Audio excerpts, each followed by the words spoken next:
శ్రీ మహాగణాధిపతియే నమః. శ్రీ గురుభ్యో నమః. శ్రీమాత్రే నమః. మహేశ్వర మహాకల్ప మహాతాండవ సాక్షిణి మహాకామేశ మహిషి మహాత్రిపుర సుందరి అనగా అర్థం ఏమిటి?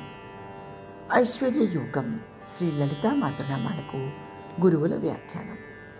మహేశ్వర మహాకల్ప మహాతాండవ సాక్షిణి అనగా మహాప్రళయ కాలంలో సదాశివునిచే చేయబడు గొప్ప తాండవ నృత్యమునకు సాక్షి స్వరూపిణి.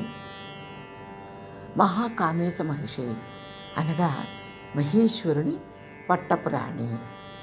మహాత్రిపుర సుందరి అనగా శరీరాలు స్థూల సూక్ష్మ కారణాలని 3 విధాలు.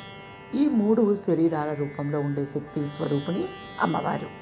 ఈ 3 త్రిపురాలని పిలువబడతాయి కనుక అమ్మవారు త్రిపుర సుందరి. నమ శివాయ చ నమ శివాయ. బలం గురుర్ ప్రవర్తత.